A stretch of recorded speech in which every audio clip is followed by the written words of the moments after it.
How's it going, guys? So in today's video, we're going to be making this animation right here, and it's completely done in geometry nodes, and we're rendering it in Eevee, so it's going to be really fun and very easy to render. Now, really quick, the free version of the Real-Time Materials add-on is now available on Blender Market, totally free. Hit the link in the description, and it's going to give you 40 procedural materials that you can use on any project, professional, personal, whatever. Very powerful, really cool materials. So if you want to check that out, hit the link in the description. All right, so let's go ahead and get this going. So we're gonna hit Shift A and get a plane. Then let's just run up over here and get the Geometry Nodes workspace. And I'm gonna delete this window because I never use it. All right, so let's go ahead, hit New and delete that group input. And we're gonna go ahead and get in a grid. So let's go Shift A, search grid. We're gonna give the size right here on 20 and the size here at 40. So we get this nice big thing here. All right, so I'm gonna go over here to the wireframe view. So we're gonna give this right here 30 and this right here 60, and that's gonna give us some relatively square faces, and it's gonna be nicely subdivided. Now for this to give you that kind of low poly, kind of older looking style, we're going to triangulate it. So Shift A, search, T-R-Y-A-N, triangulate, throw it there, and now we have these triangles rather than squares. Squares don't really fit with the style that we're going for. Now, for the longest time, I couldn't figure out how to displace within the Geometry Nodes workspace. I figured it out. There may be other methods, but this is my method. So we're going to go ahead and get a set position node, and that's going to be able to control where this guy goes. So we're going to use a noise texture to displace this. So let's go ahead and get in a noise texture. And we're also going to get a map range instead of using a color ramp. The map range gives us more displacement capabilities. The color ramp is pretty useless here in this example. So we'll put in the offset, and what we'll notice here is if we go to the max, just kind of goof with it, we're having an issue. So we need to go ahead. So we need to go ahead and get a combine XYZ. And so that is going to limit the displacement to the specified axis. Oops, that's RGB. So COM combine XYZ. And so that's going to limit it to the Z axis, which is going up and down. So now if we play with this, it's displacing up and down, which is what we want. All right, so now that we have this, let's go ahead and just play with the displacement. So we're going to be messing with this map range. So what we want is to kind of see it kind of plateau. So we want these flat regions and then these other regions to kind of poke straight out. Those flat regions are going to kind of make you feel a little bit more grounded in the animation. So now that we have that, then you can play with the max and you're going to get this right here. And if you want to kind of meet it a little bit, you can play with that minimum. Actually, maybe it's not the minimum. It is the right here. So you can kind of meet it there. Now we can also go from 3D to 4D so we can actually animate this and then play with that scale. You want that scale to be like 0.4. We have a lot more control here. And then we can just kind of bring these down a little bit and really just kind of play with the look of this animation. But it's really fun. You can have a lot of fun with this. And again, that W is going to be what we use to animate this whole scene. So we're going to try to get in the perspective of the camera. Things don't need to be that heavily displaced. This will work for now, and then we'll edit it later as we go. So something like this. That ought to look pretty good. All right, so let's go ahead and continue modeling. We're going to go ahead and get a join geometry node. Join geometry, and then we're going to get a mesh to curve. I'm going to highlight these two and use G to move it over. Let's put this right in here so that all of these nodes creates this flat portion. And then we're going to plug this here, and you'll see now it's working. You can see those outlines. It's recognizing your mesh, and it's turning it into a curve. Now we're going to do curve to mesh. Curve to mesh, and then we're going to get a circle curve. So search circle. Curve circle. Let's bring this radius here to 0.05. That's probably too big, but we'll find out. And plug that into the profile curve. Yeah, it's too big. So we'll go down to 1. That's good. Now, we do, however, need to add one more node, which is another set position. Plug that there, and then we need to bring this up. We want this to be above. And then we're going to make this one maybe 2. All right, that'll work for now. We'll probably bring it down. It might be too big actually, but it's really going to depend on where we put our camera. All right, we need to add one more node all right, so we need to add one more set of nodes to finish this off. But first, I want to go ahead. I'm going to hold down Control and right click and slice this off. And we're going to put the set position node here because that's important for the next node that we're going to add. So we have the set position, which is only moving that. So let's go ahead and get an instance on point. So an instance on point node. And then we're going to plug this set position right into the points. And we're going to get an icosphere with a subdivision of 3 and a radius of 0.1 and plug that into the instance. And then we'll plug this instance to point into the join geometry. So that's going to give us that. Definitely needs to be smaller, so I'm going to hold down Shift and just kind of move the scale manually to however I like it. So 0.06 is probably going to be too big, so let's go to 4. All right, that looks about good. I like that. Now, we may notice in the animation that this is not smooth, so we'll get a set shade smooth node and put that right there. That's going to smooth that out. All right, so now we're ready. If we would just want to kind of test how this works, this is what we just created. All right, so now we can go ahead and add our camera. So I'm going to hit the tilde key, which is right above the tab key. I'm going to click front, Shift A, add that camera. And then what's very important, let's hit the tilde key and go to the right. I'm going to go to the move tool here, bring my camera up. Hold down Shift. It's very important to hold down Shift because we're going to go to the very exact edge of this to make sure that this is going to be a seamless loop. So I'm going to hold down Control so it snaps to each grid and go to the very end, which is to me is going to be a -20. So if I hit 0, I now have my camera all set and ready. In my camera settings, I'm going to go ahead and make it very wide angle right here in the focal length. So that's going to look nice. And then we can hit G and middle click and see how that's going to look. Pretty cool. All right, let's go back to layout. So I'm going to hit G, maybe move my camera down a little bit here, which we should do that in the transform settings to make sure we don't mess anything up. Now I'm going to go ahead, I'm going to click this guy. I'm going to hit Alt D to make an instance. I'm going to hit R, X 180, and then I'm going to move it up. So now we have this whole scene ready to be animated, but we need to go ahead and instance this down the line so that it's a seamless loop and you can't see the end. So I'm going to highlight these two. I'm going to hit M, New Collection, and I'm going to name it whatever I want. Shift A, Collection Instance, and Loop. Now this is another example where you need to hold down Control. So hold down Control so it snaps to grid and bring it to the very edge right there. So this is going to ensure, again, that we have a seamless loop. And then if we want to be careful, hit Alt D and do that one more time just to make sure we can't see the very end of our animation. So let's go ahead and animate this, animate the camera really quick just to see what we're working with. Now, go to your Edit, Preferences, and click on the Animation tab right here. Make sure your default interpolation is linear. I'm going to hit 0. And we're going to go to the camera, and we're going to animate this camera. I'm going to keep it at the 250 frames. That's pretty good for me. And I'm going to hit the back arrow on the timeline to go to frame 0. So here on the camera, I'm going to hit the tilde key. I'm going to go to the right.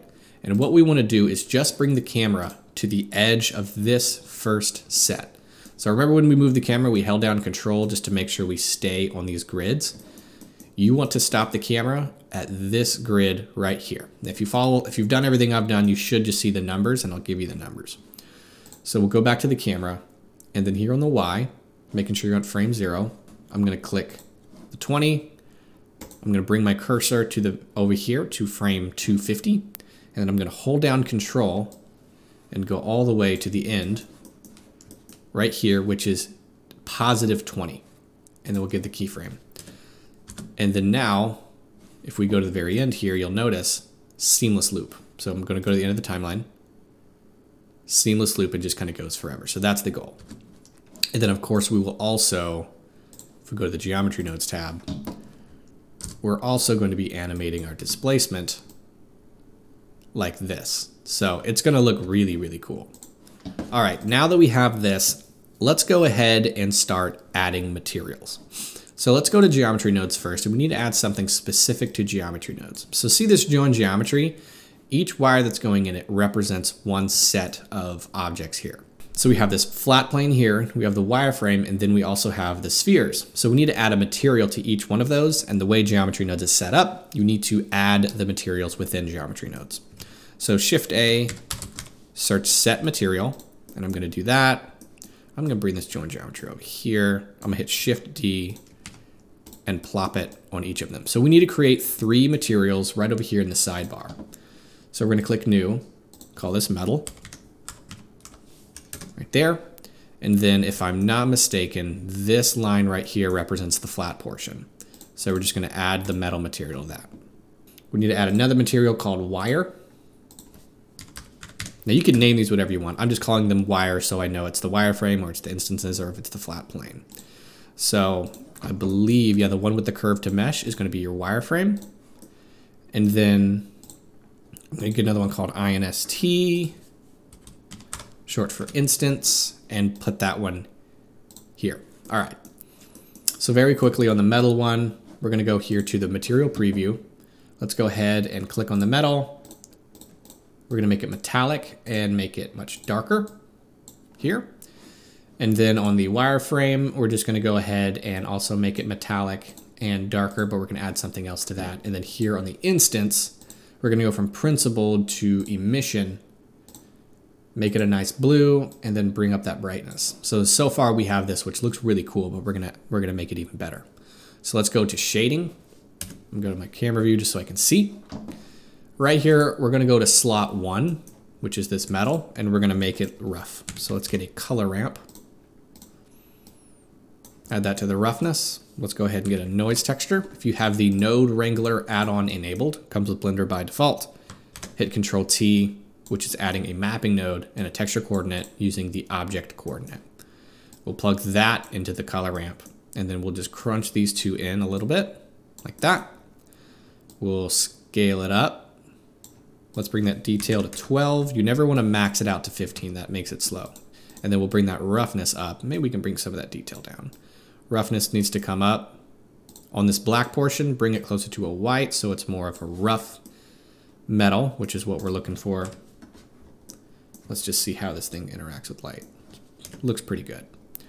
We'll bring that roughness up some more. And this is what we have so far in our metal. Let's go here to slot for the wire. And then we're going to create a much more interesting material here, which is a combination of the metal and the glowing. So let's get the mix shader. We'll get an emission, which actually, let's go ahead and just steal. I'm going to go ahead and hit Control C and steal it. Control V to paste it. Put it right there. Okay, so now we have that. We need to mix these two together. So let's get a color ramp. Let's get a noise texture. Hit Control T to get that. Plug that here. Plug the noise texture here. And plug the color ramp into the factor.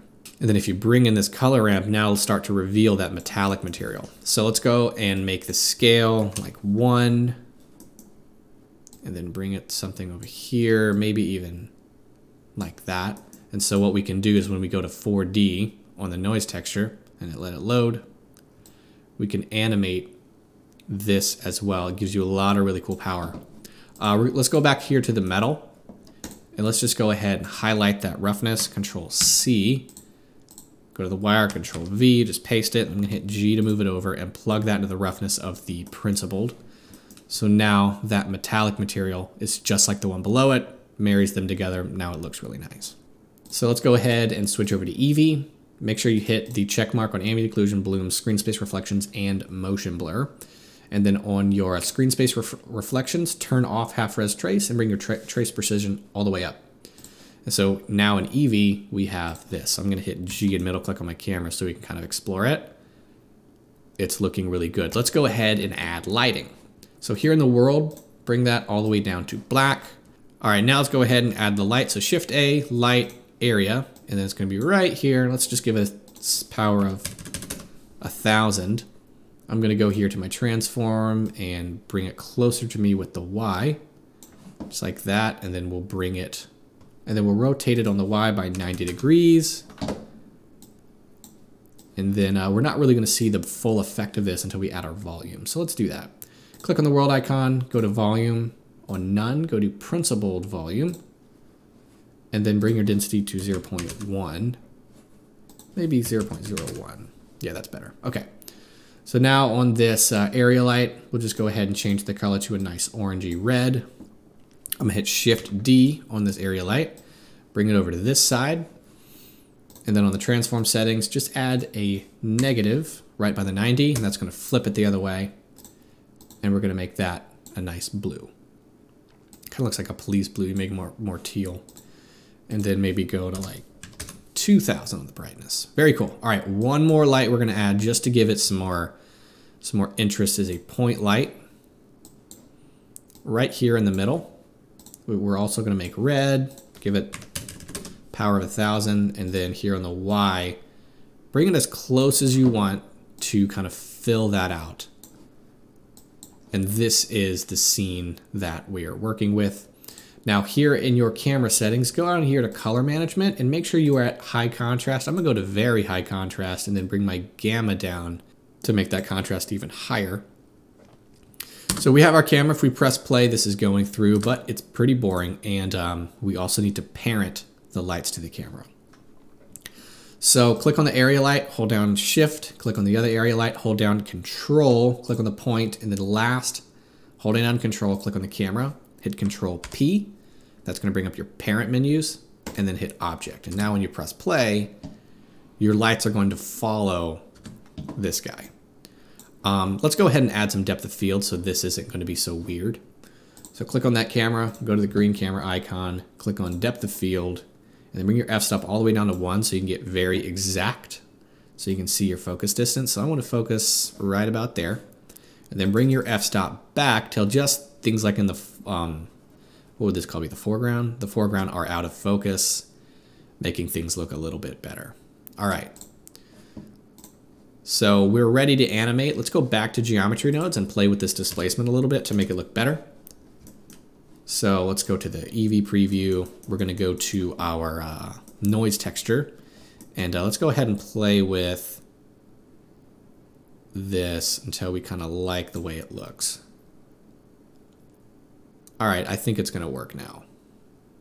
So we need to animate this displacement. Now, if you haven't saved your file, go ahead and do that now so you don't get real depressed when it messes up. We're going to call this OK. All right. So we need to animate this noise texture, specifically animate the W, but there's not really a very easy way to make that loop seamlessly. So we're going to do a little bit of a hack. It's a really fun way to do it. So we're going to go ahead and hit Shift D on the noise texture, Shift A and search Mix RGB. Plug that there, and we'll plug this noise texture into here. So we're going to go ahead and animate between the two of them. I've done this a few times here on the channel. It's a very fun way to loop the W, which the W is kind of a reason is to kind of give randomness and stuff like that. I'm sure there's a more technical way to explain that. So right here in the timeline, go back to frame 0. Here on this Mix RGB, bring it to factor of 0, hit I, go to the very end, and then just drag it all the way to 1, and then hit I again, so that animated that. Now let's go back to frame 0. Here on the W, let me see if I can just kind of eyeball how much I want it to animate. All right, so we'll do maybe 3. Okay, so here on the W, hover over that, make sure you're at frame 0, hit I, go to the very end and type 3, and then hit I. Make sure this noise texture is exactly the way this one is, and right here on the scale, right here on the W, make sure it's at 0 here, hit I, go to the very end, go back to frame 0, and type in 3. So they meet each other halfway. So now, if we press play, it is going to loop. Now it's really slow. It's really, really slow. And the reason being, we need to go to geometry nodes. Right here on this circle curve, bring your resolution down to like 5. So now it's going to play. Now see how it's animating? I actually think that's just far too slow. Like the animation's barely moving. This needs to be cool. This needs to be fast. So here's what we'll do. Notice I mentioned I said 3. I'm going to go back to frame 0. See how it says 3? We're going to double that. We're going to make it 6. And then you right click, replace keyframe. And then go to the very end, right here where it says 3. type in 6, right click, replace keyframe, and now it's moving much better. I would even animate it faster, but for the sake of this tutorial, we're just gonna, you can do whatever you want, but the higher that number, the faster this is going to animate. So we'll leave it at that. So now when we press play, your displacement's coming up, it's coming down, and it's very slow, but I don't want to redo it again. You guys get the idea. You can now have some fun with this loop.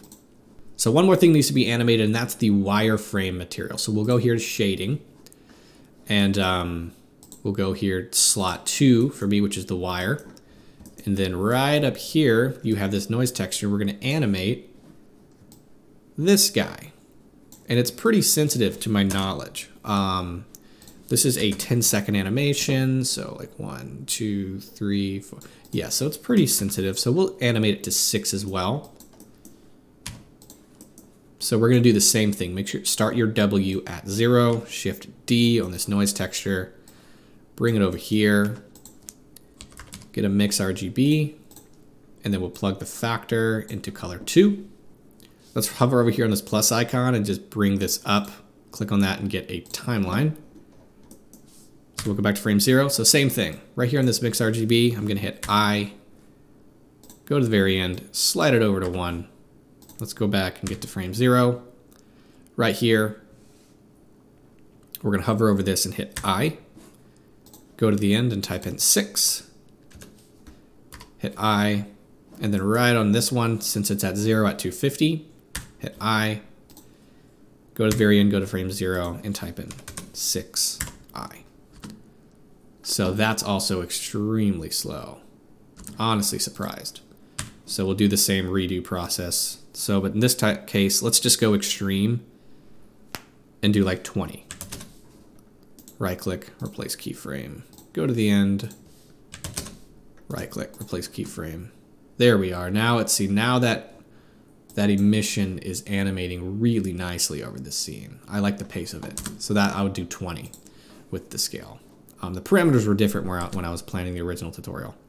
All right, so this is the process. Everything's pretty slow. And you can also go ahead and like change things. Like I'm at 24 frames a second. Let's go to like 30, make it smoother. But this is the animation, and you can make it crazier. I would say have some fun with your displacement on the geometry nodes and make it even more dramatic with this to max. And then maybe like, there we go. Maybe have some more fun with the max on this. But this is, you know, the rest of it is like totally up to you to do whatever you want, but this is the animation, this is the design. Let me show you how to export this and we'll be done. So right here on this printer icon, click that, pick your resolution. Because this is Eevee, it's likely not to crash if you have a pretty decent computer. So we're gonna go instead of a PNG sequence. If you think your computer is gonna crash, I would recommend just sticking to PNG. Otherwise, we'll do just a video, so FFmpeg video. We're gonna go to encoding, make that MP4. Output quality, perceptually lossless. Render animation, and you're all done. So there you guys go. That is how you create that animation. By the end of it, you'll have something really cool. So thank you guys for watching. Be sure to get the free real-time materials add-on if you want to check that out, and I'll see you in the next tutorial.